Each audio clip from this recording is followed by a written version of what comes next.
What's going on, everybody? Welcome into episode 103 of the MudWatch Sports Podcast on this Tuesday, August 26, 2025. I'm your host, Zach Malamud. Before we get started, please subscribe below. Follow all of my social accounts. Let's start things off in the world of baseball as both New York teams were in action this weekend. And we'll start things with the New York Yankees as they welcome the Boston Red Sox for a 4-game set at Yankee Stadium. And this one was probably the biggest series of the year up to date for the New York Yankees, and they completely mucked it up in the end. They end up losing the series 3-1. They didn't get swept, and that's probably the positive that you could take out of it. But this series was pretty ugly from the Yankees side of things, and it all started on Thursday evening where it really just came down to how poor the defense was. They commit 4 errors in the game, and the offense did not help them out. But the defense was the problem in the end because 4 errors, it's the third time this season that the Yankees have committed 4 errors in a game. The other 2 games were against the Milwaukee Brewers in the opening series of the year. The Yankees ended up putting up 20 runs in that game where they committed 5 errors, so it didn't really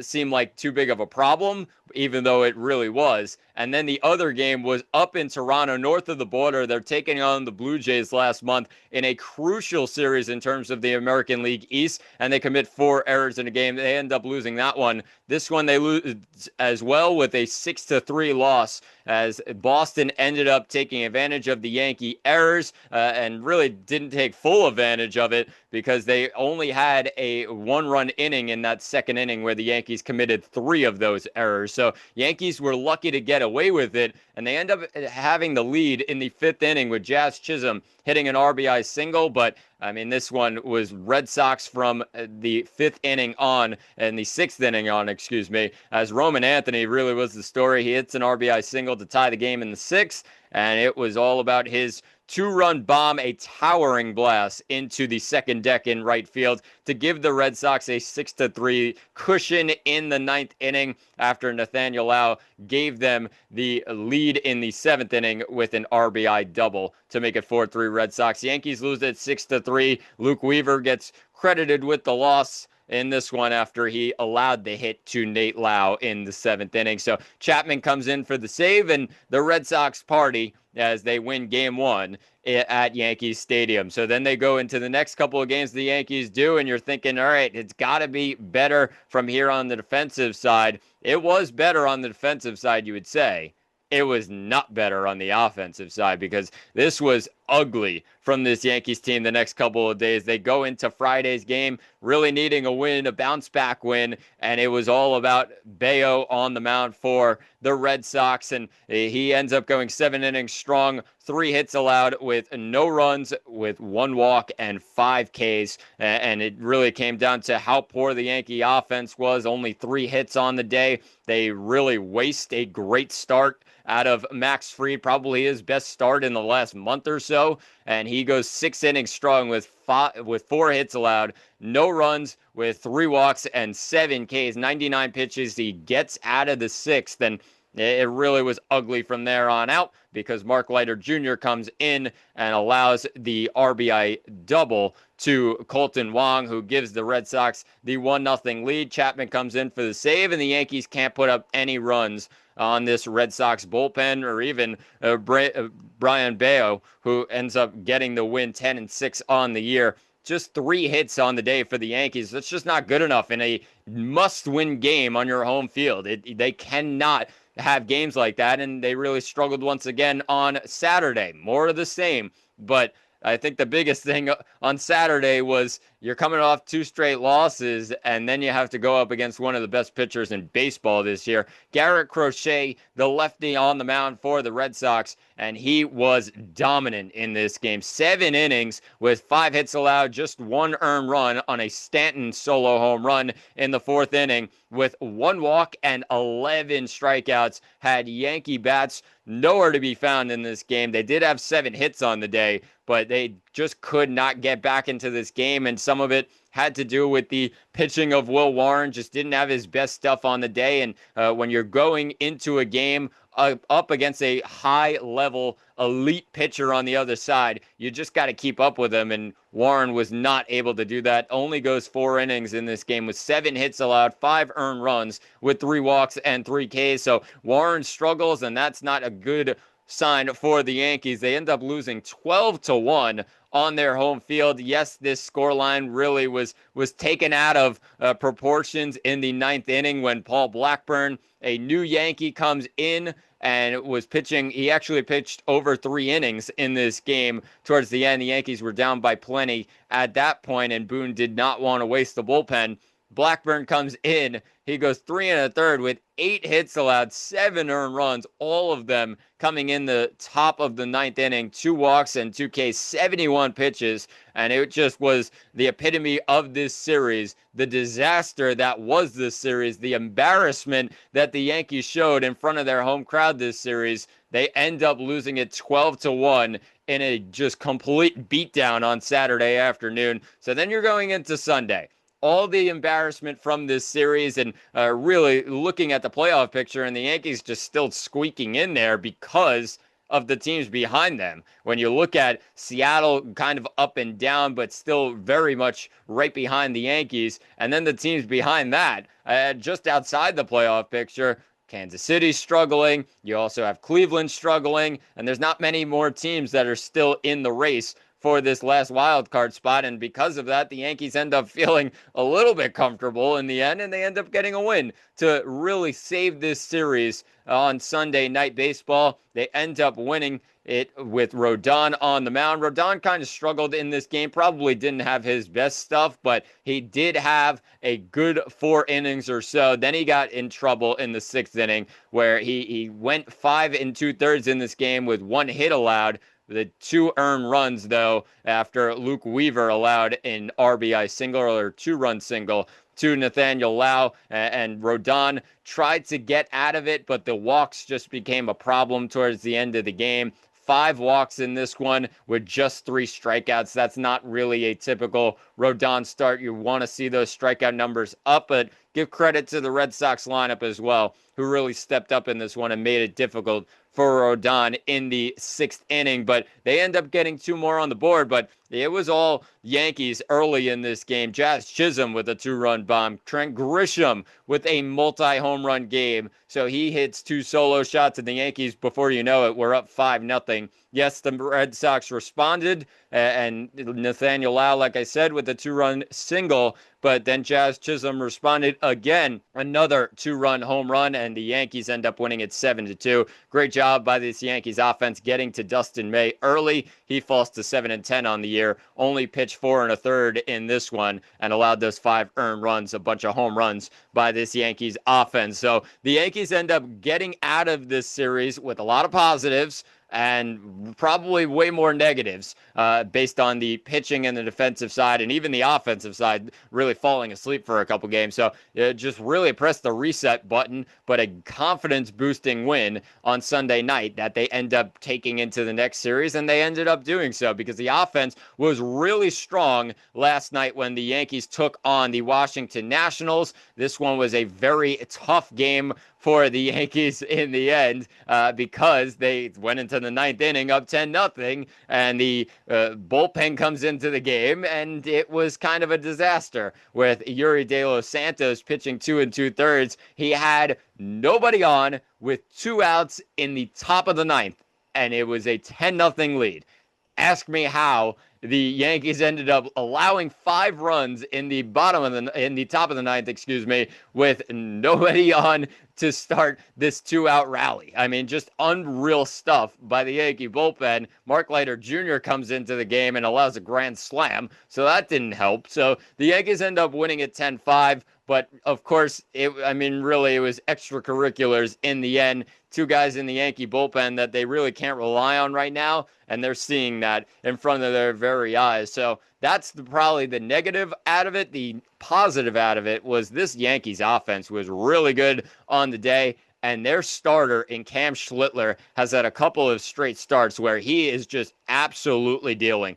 Schlittler deserves a lot of recognition for the last couple of games. 6 innings in this one with 4 hits allowed, no runs, with 3 walks and 8 Ks, 96 pitches. He gets through 6, and that's really what you want to see from your starter. He gets another quality start, and that's really a very positive sign for this Yankees team. They did well on the offensive side of things, and they also, just really picking up where they left off in the last game with the long ball really working, just trying to play small ball as well. A ground rule double by Aaron Judge, a single by Cody Bellinger, a home run by Chaz Chisholm.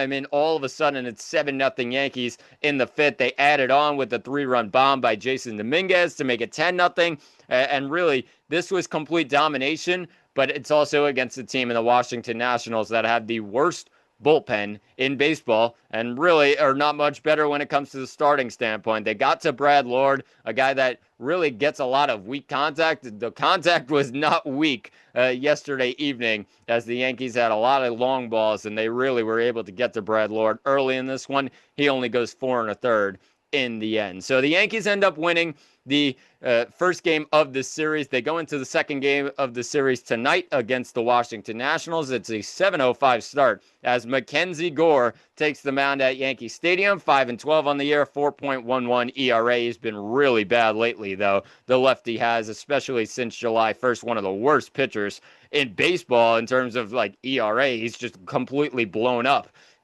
And then you look at Luis Gil as well on the other side. 1-1 on the year, 4.26 ERA.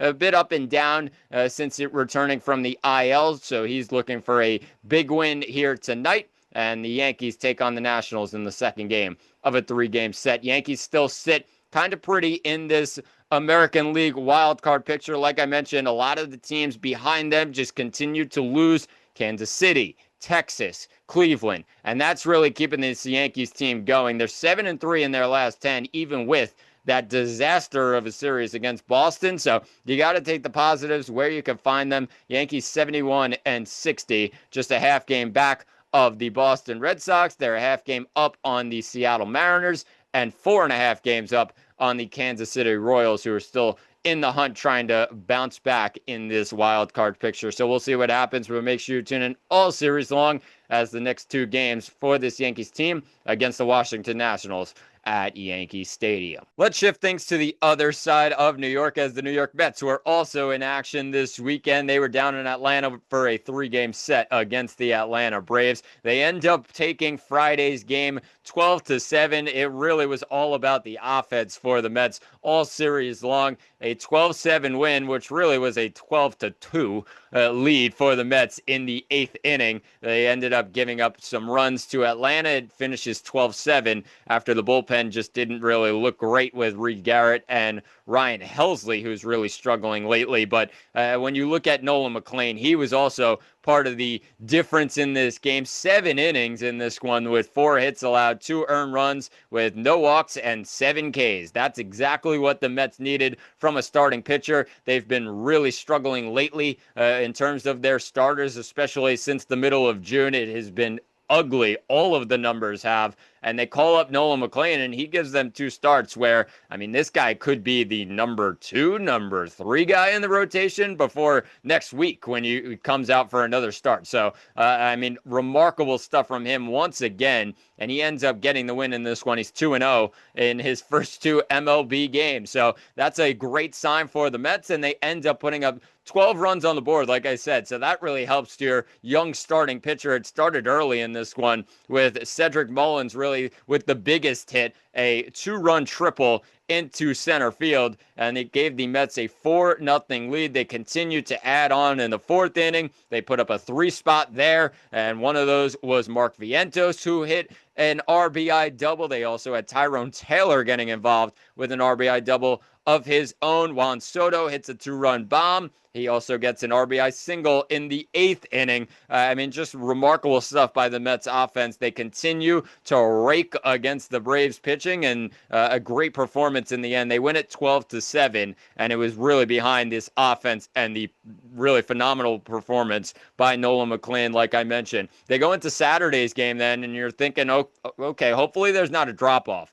That's exactly what you need from this Mets team. You also need your starter to go deep into the game, just like McClain did the night before. And they really got their wish in this one. They got enough out of Clay Holmes. He goes 6 1/3 with 3 hits allowed, 2 earned runs, 2 walks, and 4 Ks. And really, the Mets had it close in this game. They only had a 3-2 lead in the 4th inning after Jeff McNeil hit a 3-run bomb in the 3rd to give the Mets a 3-0 lead. It was 3-2 going into the 5th, and they didn't end up grabbing runs till the 7th, but when they did grab runs, it was phenomenal as just the home run ball kept going for this Mets team. They end up hitting 6 home runs in this game. Really great stuff from them, and they end up with Pete Alonso hitting one. Mark Vientos hit a couple. McNeil had 2 in the game, including that earlier one in the 3rd inning. And Starling Marte said, yeah, I'm going to get involved as well. Bunch of solo home runs and a couple of big ones with McNeil's 3-run bomb, Alonso's 2-run bomb. And all of a sudden, the Mets win it 9-2 and completely trounced this Braves bullpen in the end. And that was the story for this Mets team, and a really great performance in Saturday's game after another great one on Friday. So they go into Sunday's game, and that's probably where you say, all right, the Mets are due for a bit of a drop-off, a bunch of runs in the last couple of games, and they did end up having that little drop-off. It did start off really good for this Mets team. Mark Vientos stays red hot, 2-run bomb, and he gives the Mets a 2-0 lead in the 2nd inning. But then the bullpen just kind of struggled, and they kind of sputtered for this Mets team. Gregory Soto was part of it towards the end, but even David Peterson, I don't really completely understand Mendoza's decision to keep David Peterson in the game. He ends up allowing a 2-out, 2-run single to Sean Murphy that tied the game for the Braves at 2. And then it goes to Gregory Soto, who ends up allowing a 2-run single as well to Jurickson Profar, who makes it a 4-2 Braves lead. And the Mets tried to rally in the 9th. Juan Soto hit an RBI single that scored Cedric Mullins to make it 4-3, but the Mets end up popping out twice with Pete Alonso and Jeff McNeil back-to-back. They only had 1 out in the 9th with a couple runners on, and they cannot take advantage of it, so they lose the final game of the 3-game set to a very bad Atlanta Braves team, but the Mets, give them credit. They took advantage of it, and their runs are really what stand out right now. Their runs per game since August 12th, so that's the last 13 games for this Mets team. They have 7.15 runs per game. I mean, just remarkable stuff. That is almost a run more than the next best team in baseball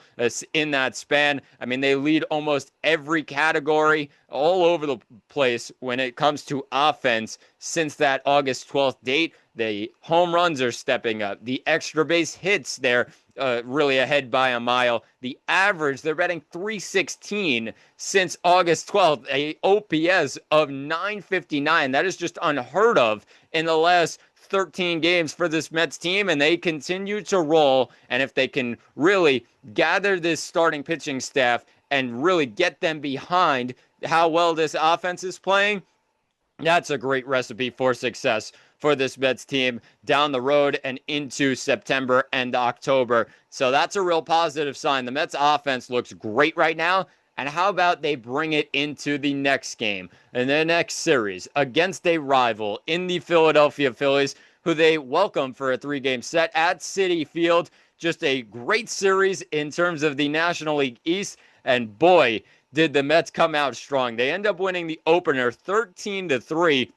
Luis Torrens ends up having 5 RBIs in the game, and the Mets end up winning it 13-3. Like I said, they end up knocking out Christopher Sanchez after he really started off strong in this game, and probably his worst start of the year. He only goes 5 1/3 with 8 hits allowed, 5 earned runs with 3 walks and 4 Ks. Didn't start off strong for this Mets team as they were down 3-0 in the blink of an eye in the 3rd inning, but it all really came together in the 4th inning. Vientos with an RBI double, Nimmo with an RBI single, McNeil with an RBI single, and the Mets just played small ball, no home runs in the game in the end until the seventh inning, where Luis Torrens then put the hammer down with a 3-run bomb to give the Mets a 10-3 lead. But it was all about small ball and really just getting guys on the bases, making work of what you had. And they really did a great job of that yesterday. Really great win for the Mets to start off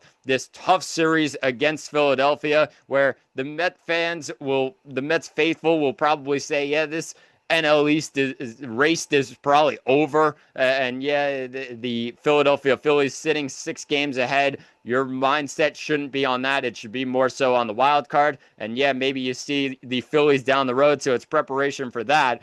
I think this series really could tell the story here. If Philly go slumping a little bit, the Mets might still have a chance. I won't say that they will come back, because obviously 7 games starting yesterday, that's a big deficit to really climb. But I do think this Mets team has the offensive skills right now to do so. They just need their starters to continue to do what they're doing in terms of going late into these games. And they didn't have a great start out of Kodai Senga, but the offense was so good that they made up for it. Senga only goes 4 innings in the game, so they end up relying on their bullpen to get them over the line, and they did so with just no runs allowed after Senga left the game after 4 innings. So that's a positive sign for this Mets team. They head into the next game of the 3-game set against Philadelphia. It's going to be a tough game for them tonight, as Jesus Luzardo takes the ball for Philadelphia, 12-6 on the year with a 4.10 ERA. Sean Manaea has to have his best stuff here. 1-2 on the year, 5.15 ERA. It's been very ugly lately, and the last outing against Washington almost a week ago was really, really bad from Manaea, and he ends up getting the ball for the Mets tonight. So we'll see what happens. It should be a great matchup, though, between two pitchers that, I mean, even a year ago, you're looking at it and saying, wow, this is a phenomenal matchup between these two pitchers. So Jesus Luzardo is probably going to give the Mets a little bit of trouble here, but with how well this Mets offense has been playing up against the lefty, you wouldn't put it past them to really trounce Jesus Luzardo in this one. So we'll see what happens, but it's the Phillies and the Mets 7-10 start tonight at Citi Field, as the Mets now have a 2.5 game cushion over the Cincinnati Reds for the final wild card spot. Looking to add on that tonight, as Cincinnati is out in LA taking on the Dodgers. But that will do it for episode 103 of the MudWatch Sports Podcast. Please subscribe below. I've been Zach Malum, and thanks for watching, and talk to you all on Thursday.